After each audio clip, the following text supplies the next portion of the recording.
we start today's video, I'd like to take a moment to give my heartfelt condolences to the former colleagues, students, and family of Jonathan Levin, who we'll be discussing today.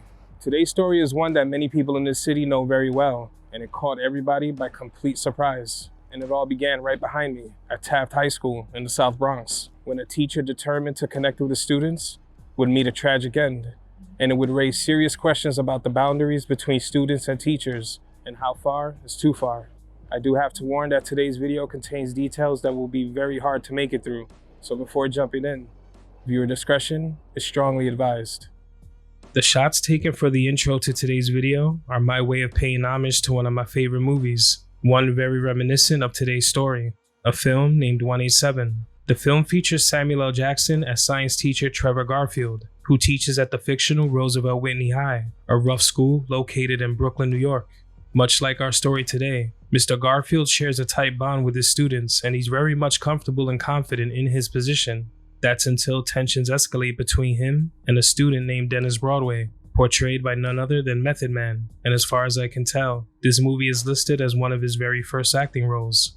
Garfield nearly pays with his life when Broadway attacks him on school grounds after receiving a failing grade, sending the teacher's life into a downward spiral of sorts, prompting him to relocate to the West Coast, where he's forced to start over as a substitute teacher. And things out here are much different from how they were back in New York City.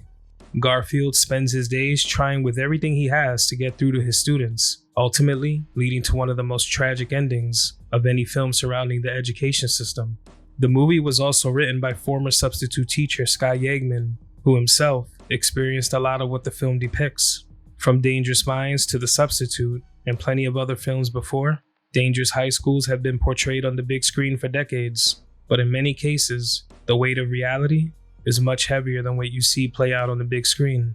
The movie was released on July 30th of 1997 by Warner Brothers Studios, and some who saw the film upon its release would be harshly reminded of what took place just a few weeks prior in New York City, when a beloved school teacher by the name of Jonathan Levin, who was the son of the CEO of Time Warner, a man determined to be in his students' lives, would have his life brutally taken, and the person charged with the crime was one of the very students he tried so hard to befriend. On today's episode of Evil Intentions, this is His Kids, the story of Jonathan Levin.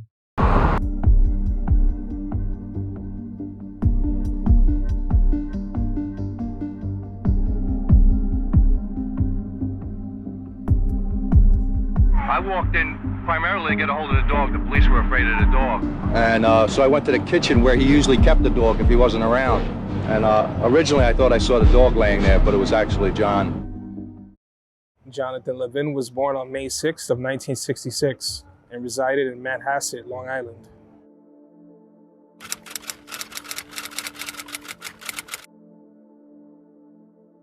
He was born to his mother, Carol Needleman, and his father, Gerald Levin. The area of Manhasset, Long Island, located just 23 miles from Midtown Manhattan, is known to attract many for different reasons. From calm beaches and parks to walking trails and all sorts of shopping, the area has a little bit of everything for everyone. You'll find all sorts of luxury shops, as well as different types of restaurants. Whether you're looking for fine dining or the more casual dining experience, the Gold Coast Long Island neighborhood is where Jonathan and his family resided and called home. According to reports, Jonathan was mostly raised by a single mother and was the youngest of 3 children, having an older sister and older brother.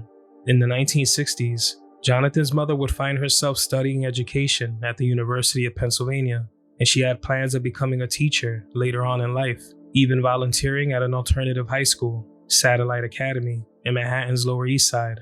Jonathan's father, Gerald, had spent most of his career with company Time Warner, starting there in 1972 as a programming executive for HBO, eventually becoming CEO of the company in 1992. Jonathan's parents would divorce when he was about 4 years old, long before Gerald began to move up the corporate ladder. Growing up in the middle upper-class neighborhood of Manhasset, and given Jonathan's ties to the corporate world, many would assume that he and his siblings lived a rich and flashy lifestyle, but this really couldn't be further from the truth. They were a loving family who were very much grounded and didn't associate with those sorts of crowds. From having fun with friends at school to playing baseball with his older brother in the driveway of their Manhasset home, He always made sure to have the best time when he was with his loved ones. Jonathan, who also went by the nickname Jake, was described as someone who loved to have fun and wasn't afraid to be himself. He attended a public school where he made a lot of friends. According to those who knew him, Jonathan was witty, spontaneous, and loved to socialize at school, often being referred to as a wisecracking teenager who sometimes wasn't as engaged in school as he could be because he felt that the teachers simply didn't connect with him. He had average grades and would sometimes even get kicked out of class for cracking jokes. He would attend Manhasset High School, and while there, also held a job washing dishes at a bar. Despite not being fully engaged in class, everyone around Jonathan knew how smart he was, and he was pretty passionate depending on what the topic was. One of those topics being hip-hop. While he was growing up in Long Island in the 70s and 80s, the sounds of hip-hop were becoming increasingly popular, with the lyrics giving listeners a glimpse into the world of life on the streets and the challenges that came with growing up in New York City. He loved the art form so much that for a while, he even wrote lyrics of his own.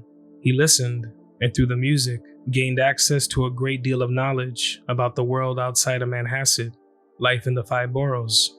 After high school, Jonathan would attend Trinity College in Hartford, Connecticut, where he majored in English and psychology. While here, Jonathan felt like he didn't quite fit in with the people at the school, mostly because the prep school type of crowd the school was known for at the time was a crowd he and his siblings weren't really familiar with. They never really ran in preppy crowds, sometimes making for an uncomfortable experience. Jonathan, however, would stick it out and end up graduating college, and soon after, he would move right here to 69th and Columbus on Manhattan's Upper West Side. While living here, he landed a job selling travel insurance, and the position gave him the freedom to work from his apartment. He was fond of being able to work on his own and not have a supervisor breathing down his neck. But as time went on, he didn't feel like he was fully utilizing his education, leading him to feeling like the job wasn't keeping his interest. He held the job for about 5 years before he began looking elsewhere, hoping to land a job he felt passionate about. Being the son of CEO of Time Warner, Levin, money certainly wasn't a problem. But this was bigger than that to Jonathan. He didn't want any handouts, and he simply wanted to walk his own path and do something he loved. The idea of Jonathan pursuing a teaching career was one he didn't speak of very often. He felt like he didn't want to talk about it until he was sure he was on his way to accomplishing that goal. He first set his sights on private schools in the city, but found it difficult to find a job anywhere. He would meet others who had connections in the school system in the city, and as he made more connections, would eventually find himself at William Howard Taft High School, located at 240 East 172nd Street in the Bronx, a job that would change the course of his life. Taft was a high school that had a strong reputation for being one of the roughest schools, not only in the city, but the country. At the time, the school was home to more than 4,000 kids and had a 20% dropout rate, and the school was fit with metal detectors due to weapons being brought into school in the past. But this didn't scare Jonathan away. He found himself eager to take on the position and was hired by Taft in 1993. While teaching full-time at Taft, he also attended NYU's teaching program for his graduate degree, something he would have likely pursued either way, but his job at Taft depended on getting that degree. He loved literature, specifically Shakespeare, and was all about learning new things as much as he could, and strongly believed he could be successful at instilling that same sense of love and curiosity into the minds of his future students. So, he didn't let anything slow him down. Jonathan's decision to jump at this opportunity was surprising to some, but he was focused on taking his new career as serious as possible, taking great pride in his new role as an educator. Jonathan seemed to have a different type of connection to his students, and he was quickly popular in the school. He was dedicated, and the lessons taught in room 250 at Taft were unlike any other in the school. While he was teaching English, the current events of the times were always a part of the class discussions. One of the more unsettling and heartbreaking topics he discussed with his students was the slaying of 𝗲𝗍𝗄 Izquierdo in 1995, a story I've gone into in great detail on this channel. Jonathan would make sure to buy newspapers that donned headlines and articles of the girl's short life, and would make copies of the articles to hand out to his students, engaging them in a different way, having them learn to debate and listen to each other when it came to the topic of domestic abuse, while other teachers often shied away from these topics. He understood that these were headlines and events that were going on in these neighborhoods, and they hit very close to home for many. They weren't just topics, but real-life tragedies that were happening all over the city, mainly in neighborhoods like the one Taft was located in. Rap music, of course, was also used in class as a way to connect to the students, also drawing the parallels between the music and some of the books they'd read in his classroom. He also loved sports, as did many of his students, the Yankees being his favorite team.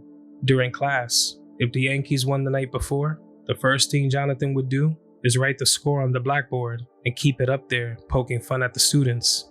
If the Yankees lost, his students had no problem rubbing it in his face in a lighthearted manner, making for funny moments between them. Rap music gave Jonathan a window into life on the street and what it felt like to be in places like the Bronx, so when he got there, he had an idea of what to expect. It only helped him.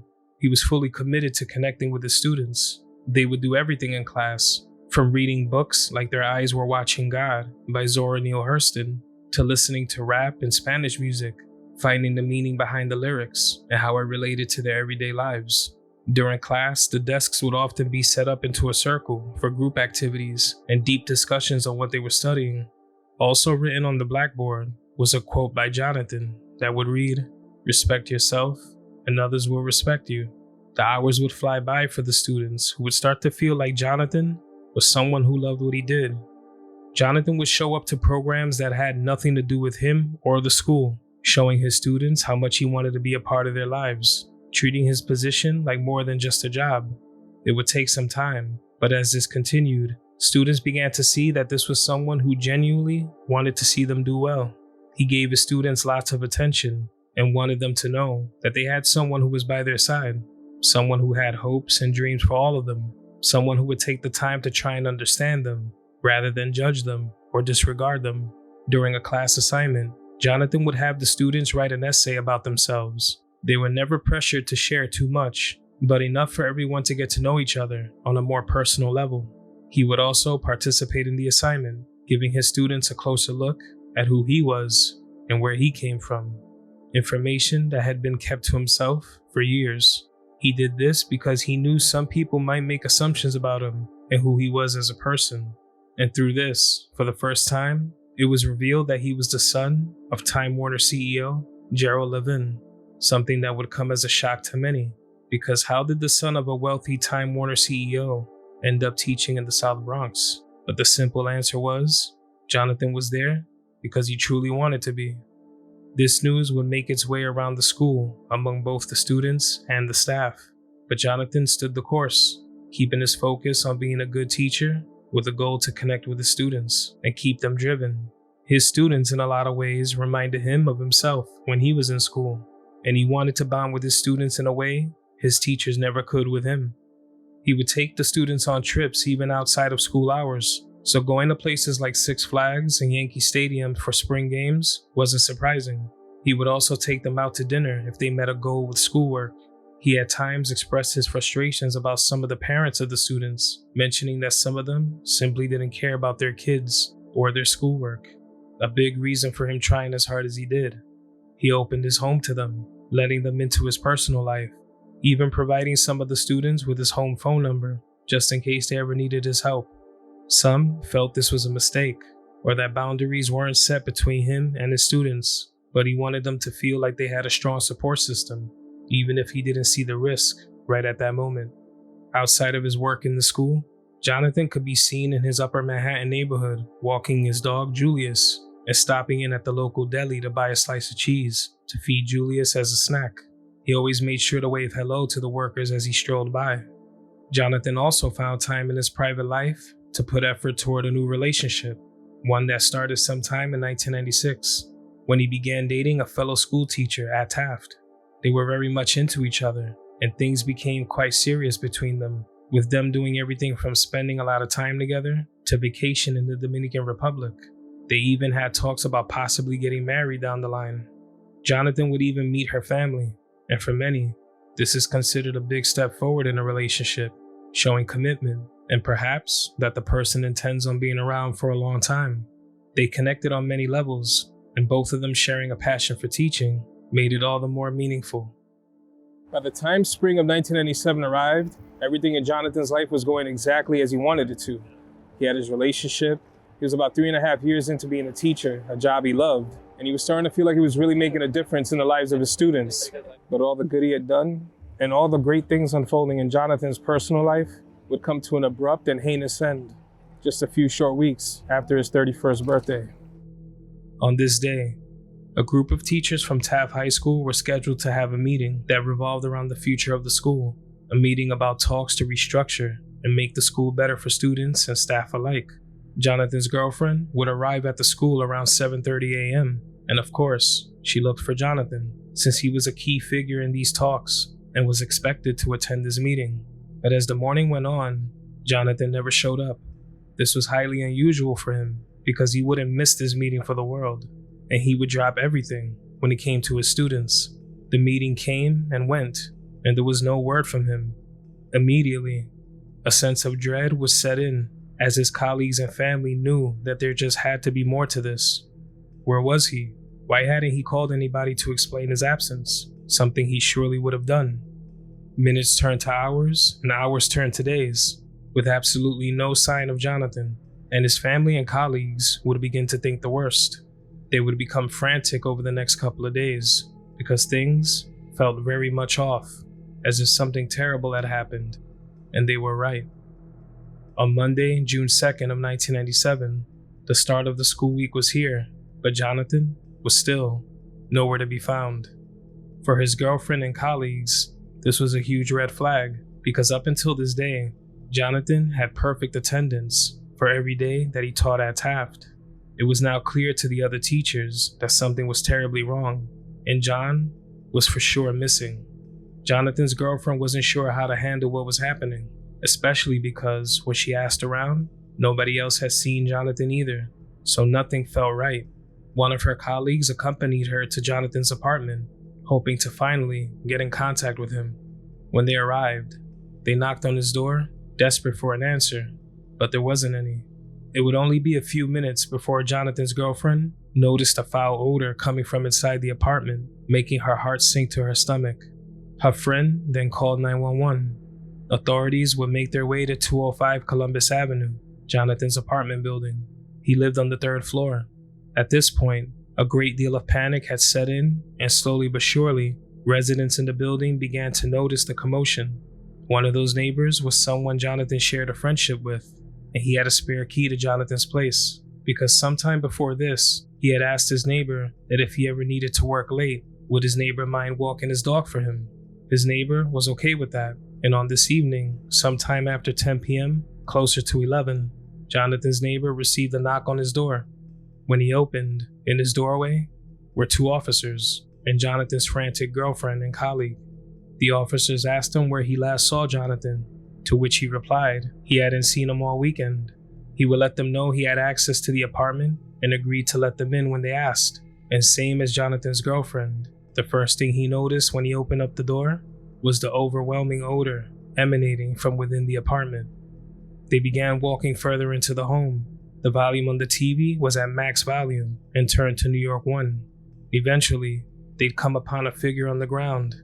The neighbor's eyes struggled to adjust to the dark apartment, so he couldn't make out what this was at first. In fact, when he first saw this, he thought it was Jonathan's dog, but as he focused, he would quickly learn that this was Jonathan, and he was lying face down in a pool of his own blood. He was lying about halfway out of the kitchen, and the blood was coming out of a hole in his head. As they made the horrible discovery, Jonathan's girlfriend tried to rush her way into the apartment past the officers, as they tried to keep her away so she wouldn't see the body, but she made it in far enough to see him lying on the floor. She had no doubt she was looking at Jonathan's lifeless body, because he was wearing a shirt that she had gifted him. Unable to contain her grief, she began crying out and screaming. She was inconsolable. Once investigators reached the scene, they would take time to try and piece together what might have taken place. Upon investigating his body, they would get their first look at the state of the apartment, what was done to Jonathan, and the condition his body was in. His apartment seemed unusually messy, with beer bottles and open food containers lying around, as if Jonathan might have had a visitor. there was also no signs of a break-in, indicating that whoever was here was more than likely let in by Jonathan because he knew them. A neighbor below Jonathan's apartment was interviewed, and they stated that they could hear Jonathan's dog Julius pacing back and forth for the last few days. Investigators would find his dog locked in the bedroom, unharmed. They would determine that due to the state of decomposition his body was in, he'd more than likely been deceased for a few days already. His ankles and wrists were bound with duct tape, and he was gagged. He had slashes and stab wounds across his chest and his neck, as if whoever did this to him wasn't trying to kill him with the knife that was used, but rather slowly torture him. It seems this was done to him for a time before the person responsible held a gun to the right side of Jonathan's head and pulled the trigger, believed to be the one shot that ended his life. But as they checked the scene, there was no gun found. The knife used and a roll of duct tape were found nearby. Authorities had more questions than answers, but once evidence was collected, they tried their best to narrow things down to find out who did this to Jonathan. Someone who didn't have any known enemies, who was loved by so many. Not many knew of what happened yet, but the news would slowly make its way around.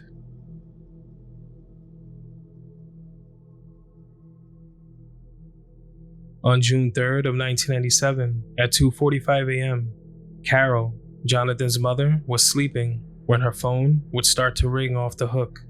This would happen from time to time, and it was always just a mistaken number or a prank call. She got out of bed half asleep and disconnected the phone so she could continue sleeping without the phone going off. The next morning, she woke up, ready to get her day started with a workout. But before she started, she remembered to reconnect her phone.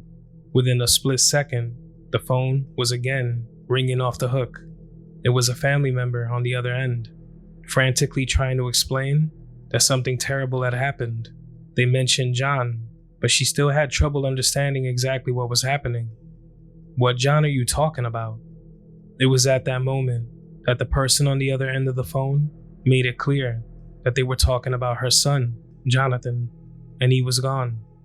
The news of her son's passing was overwhelming, and she, like many others, just wanted to know who did this to him. Detectives went many different routes before discovering the truth of what happened. Throughout the course of their investigation, detectives would learn that Jonathan's girlfriend had an ex-husband who wasn't too happy about her new relationship with him. On one occasion, he showed up to her home unannounced while Jonathan was there, and the two men exchanged insults. He wasn't fond of the fact that his ex had moved on.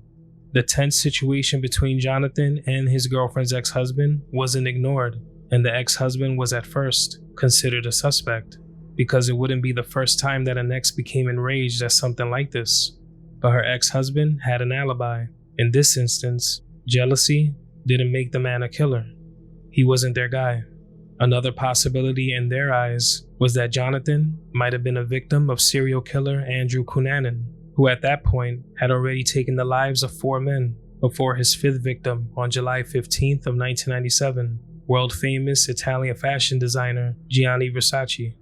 This was mainly a going theory because of similarities in the crime itself, but this wasn't who took Jonathan's life. They kept asking around, hoping to close in on someone responsible. Many of Jonathan's neighbors were asked if they had heard or seen anything strange. The last person to see Jonathan other than his killer was a woman who worked at the local deli located under Jonathan's apartment. He ordered a sandwich and went about his day like he often did, but that was all. They believed Jonathan returned to his home around 3:30 p.m. that Friday evening. They would get their best piece of evidence yet when they went through the messages on Jonathan's answering machine. The tape on the machine was flooded with messages from worried colleagues who'd been calling the last few days, hoping to get in contact with him. They sifted through many of the messages that played from newest to oldest when they'd hear a message that got their attention. A message left on Friday, May 30th of 1997 at 4:55 p.m. It was a message left by someone named Corey.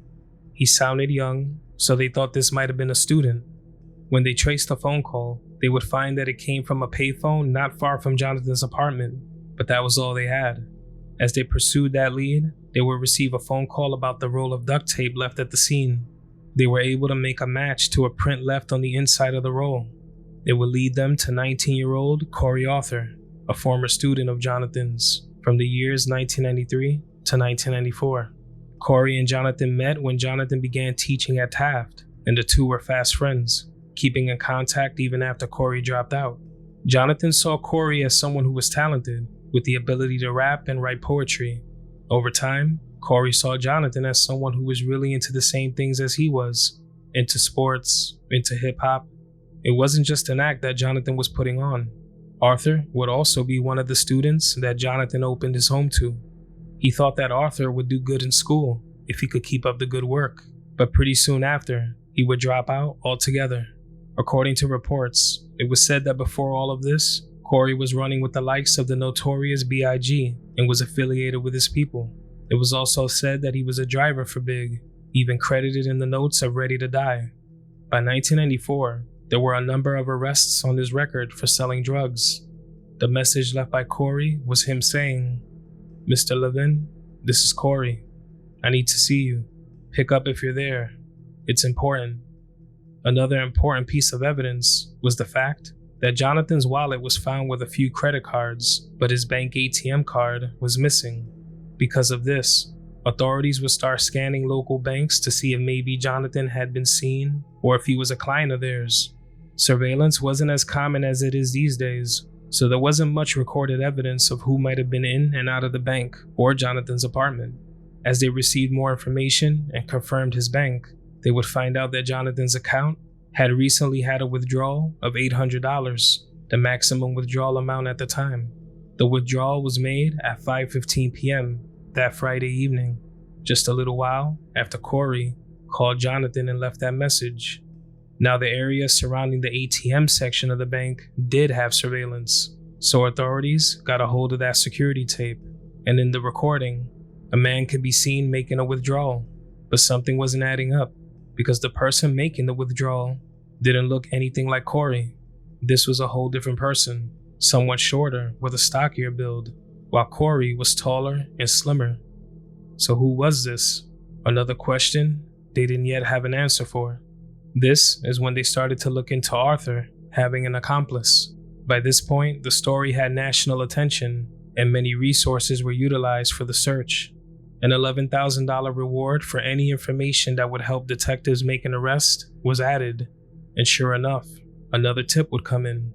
The tip that came from an anonymous source would state that Arthur had recently pulled something off with someone named Monty, a nickname for a man named Montoon Hart, someone with a record of his own. They cross-referenced their information and made a connection between them. They waited outside of Hart's mother's home, hoping to get a hold of him, and at around 5 a.m. of June 7th, Montoon Hart drove up to the home as they waited. They approached him and asked him if he knew someone by the name 𝗁𝗄𝗄, and asked if he would mind coming down to the station with them for questioning. Surprisingly, he agreed. It didn't take long before he started talking when put under pressure, and he would reveal that he knew 𝗁𝗄𝗄, and he was with 𝗁𝗄𝗄 at Jonathan's apartment the day he was killed. He stated that the motive behind the slaying was a robbery gone terribly wrong. It was a plan that was ironed out between Arthur and Hart as they rode the A train from Brooklyn to Manhattan that afternoon of May 30th, 1997. Hart explained that he was told Jonathan would be a good target for a robbery, more than likely due to him being the son of someone wealthy. He would say that at gunpoint, he was forced to tie Jonathan up with duct tape and torture him for the pin to his ATM card. He said he didn't know Jonathan and only did what he was told. After he was tortured, according to him, Arthur was the one who held the gun to Jonathan's head and shot him once, taking his life in cold blood. While this was a new and promising lead, Arthur was still out there on the loose. Thanks to the tips received earlier, authorities had also gotten word that someone overheard Corey saying that he shot Jonathan in the head, and Hart was the one who tied him up and stabbed him. Going off of what Hart had told them and the information that they had already received, they had more than enough to arrest Arthur. It was in the afternoon of June 7th of 1997 that detectives would set their focus on the Bed-Stuy Sumner houses because they received a tip that this was where Arthur was. The tip came from his girlfriend. She knew about what happened to Jonathan because she said that Arthur told her. He also said it would be a while before he could see her because he was on the run. He knew that he was being sought all over the city. They hadn't been able to find him anywhere else in Brooklyn when they visited different locations prior to this. He was found at the address provided and taken into custody right away. While in custody, Corey would begin to tell authorities his version of what took place. The information he provided definitely surprised them when they heard. According to him, he was at Jonathan's apartment that day he was last seen, but his reason for visiting Jonathan's home was because Jonathan paged him so he could make a drug purchase from him, specifically crack, and shortly after, Arthur went over to deliver. He would say that he and Jonathan did crack together in his apartment, when out of nowhere, two men broke in, looking to rob the place. This didn't sit well with those who knew Jonathan. It was stated that Jonathan smoked marijuana once in a while, but never anything close to crack. Jonathan had previously reported another teacher at Taft for their crack use because in his eyes, it was unacceptable. As friends and family of Jonathan suspected, this couldn't have been true because when they received the toxicology results, there was no drugs in his system. So what really happened? While Montoon-Hart had already implicated Arthur in the slaying, Corey would give a version of events where Hart wasn't even involved. As mentioned, he blamed the whole thing on two random strangers, saying he didn't know who Montoon-Hart was, but the evidence and information coming to them was coming from someone very much acquainted with both men. In addition to this, a neighbor that lived a few doors down from Montoon-Hart's mother would say that he would often see Corey Arthur and Montoon-Hart together. He saw them on several different occasions long before this. He would see them outside of the home having conversations. It was clear that the idea of Hart and Arthur not knowing each other was a lie, and there's no way he could have known as much as he did about Jonathan and the scene of the crime unless he was there. He said Corey stood back at the apartment while he went to the Chase Bank a few blocks away and made the withdrawal, as seen on camera. This also fell in line with the surveillance footage they had. The two men would point fingers at each other, blaming one another for the crimes. Arthur saying that Jonathan was still alive when he left the home, and Hart saying it was Arthur who took the shot, with Hart taking the ATM card for the withdrawal after. But ultimately, it would be Corey Arthur who was charged with his killing, and it was determined that the entire plot was Arthur's idea. He used the trust he knew Jonathan had in him and used it against him. He gained access, and the two of them tied him up and tortured him for his debit card number. The story about two random strangers coming in wasn't plausible. They turned the TV's volume all the way up, and they left the vacuum running to cover up the sounds of Jonathan's screams. Once they felt like they had what they came for, it was time to finish the job, and to be absolutely sure that John wouldn't say a word of what happened, he was shot in the head, a life taken with no regard, and it was all for the love of money. They spent the next few days avoiding authorities, driving around in Hart's mother's car, spending the money they stole on Tim's and food. It was also said that Arthur spoke openly about the killing to his girlfriend and to others who were in attendance at a party. His girlfriend would also say that Arthur told her he pulled all of this off with Montoon-Hart's help, fully implicating him in the crime. It was only a matter of time before word got around. A murder mystery in Manhattan. The son of a well-known corporate chief is found shot to death in his New York apartment. Joel, a high-profile murder mystery in Manhattan. The son of Gerald Levin, chairman of Time Warner, has been found murdered. The body of 31-year-old Jonathan Levin was discovered in his New York apartment. Police say Levin's hands and feet were bound with duct tape. He was gagged, lying in a pool of his own blood. Ambulances rushed to Taft High School in the Bronx as students became distraught when they heard about the death of their popular English teacher. 8 people had to be hospitalized. Meantime, around Levin's apartment where his body was found, police were showing neighbors the photo of an unidentified woman police believe knew Levin. An autopsy this morning showed Levin had been shot in the head. It was a worried neighbor who brought police into the apartment.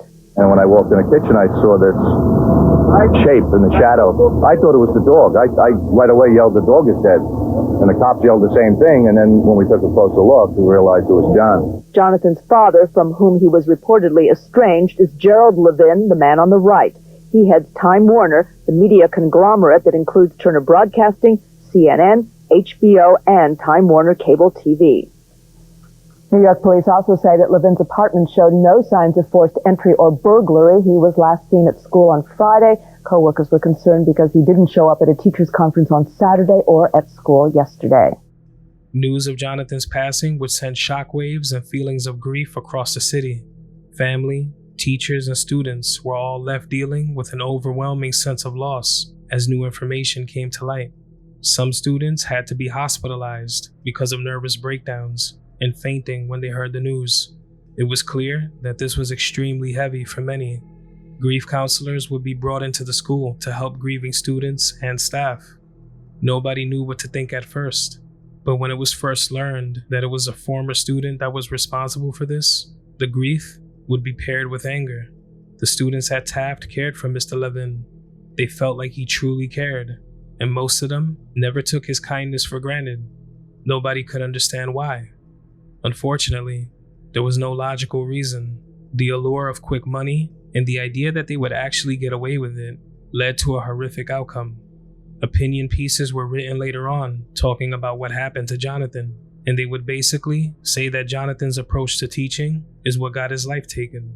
Now, Jonathan wouldn't be the first or the last good teacher to show how much he cared. He wouldn't be the first to take this approach and try to relate to his students through music and real-life experiences, but unfortunately, he would be the one whose life ended this way.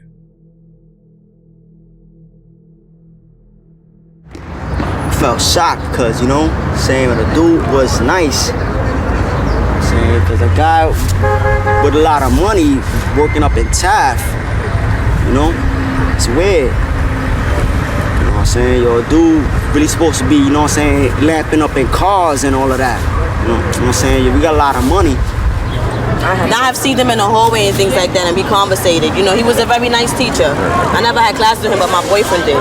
I was devastated. I thought I was gonna have a heart attack. I came to school crying. I was telling all my friends, he's dead. He said, they want to believe me. They was like, stop lying. He can't be dead. He can't be dead. And I'm crying in their face, and they still didn't want to believe me. Then when the media came, they was like, oh, he's dead for real. And everybody just started crying. It's a great loss for Taft. He never went about it as he acted any different or everybody treated him any different, because he was just like a regular person. He came to school, he took the train, he went home. If he was as rich as some, they would have a nice car, and he wasn't like that. He was just like any average teacher in the school. He never was prejudiced towards us. He treated everybody equally. He never acted like he was more above us, or more above our standards. He treated us proper. Yeah, proper. He showed us enough love. So some of the teachers, they don't even last a year in here before they already telling us that they leave in the next year. Oh, it's a lot of teachers that I had in here, that wasn't as better off as he was, and they was ready to leave on us the first year, like, oh, I'm not staying in here, I'm leaving, and to see that he stayed with us. If it was the kid who killed Mr. Levin, that was on him. We all loved him, you know what I'm saying? If he wanted to go and play himself and kill a man that tried to help him, because I'm almost positive Mr. Levin would try to help him, because he tried to help everybody. Mr. Levin did try to help him, and he went back at Mr. Levin because he got upset at Mr. Levin for something. I find it unacceptable. A funeral was held for Jonathan Levin at the Park Avenue Synagogue on Manhattan's Upper East Side. More than 2,000 people would attend to pay respects to Jonathan. Everyone from celebrities like Ted Turner and Jane Fonda to friends, family, colleagues, and students filled the inside of the synagogue from wall to wall. Jonathan's father, Gerald, was surrounded by loved ones who at some points had to help him to the front row for the service, since the grief was almost debilitating. Cries can be heard across the room, and some of those cries were coming from almost 300 students of his that were all in attendance. They recited poems, shared their pain, and all spoke of the huge effect he had in their lives.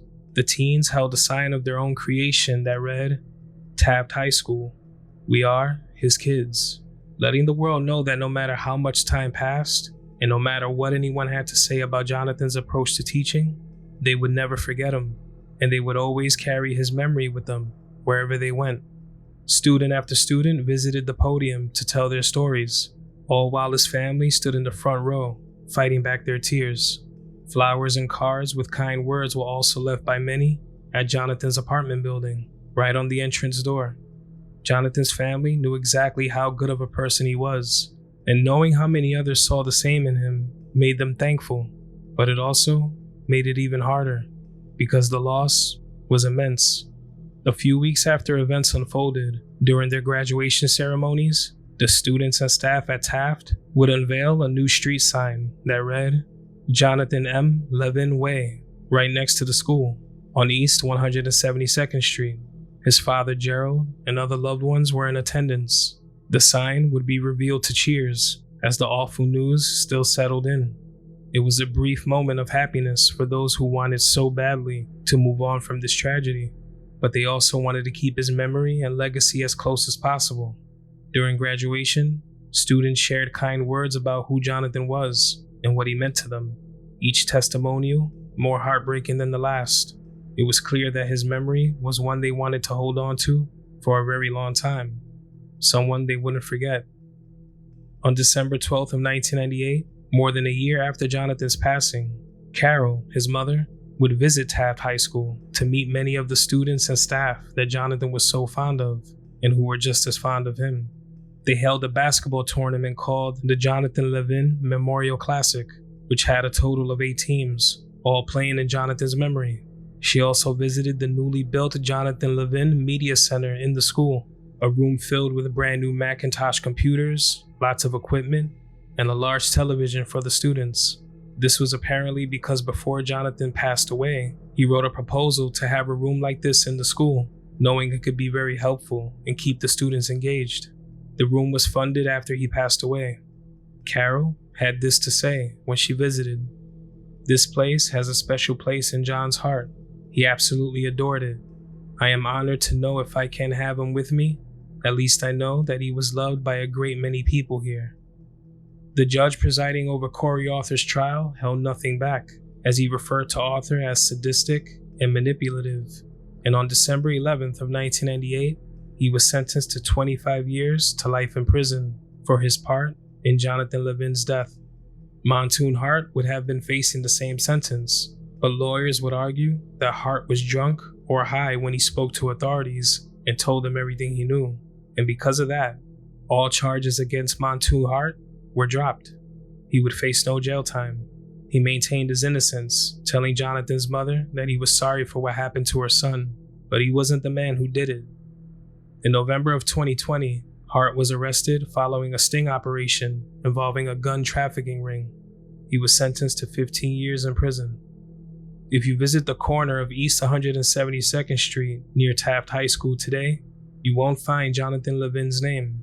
It's long been removed. His memory lives on through his family, his friends, and his former students.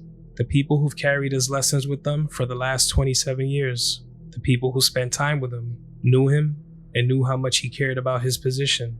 He didn't see this as a job or a task. He knew how important it was to be there, to be present in these kids' lives when they needed it the most, even if he had his challenges ahead of him. Earlier, I made comparisons to the film 187. It's hard not to see the similarities. The teacher who cared and tried everything he could to make a difference, the colleagues and students who'd become enamored with his vibrant personality, the moment he found love through his work, and the moment he came face to face with a former student, culminating in a horrifying end. There have been many teachers just like Jonathan before and after him, teachers who've gone the extra mile for their students, teachers who have shown their love in a multitude of different ways. But Mr. Levin, unfortunately, isn't here to talk about it. That chance is forever lost. So, his memory also lives on here, with us, and those who will never forget him. Rest in peace to Jonathan Levin, and my deepest condolences go out to his family, his friends, and those who will always be his kids. You aren't forgotten.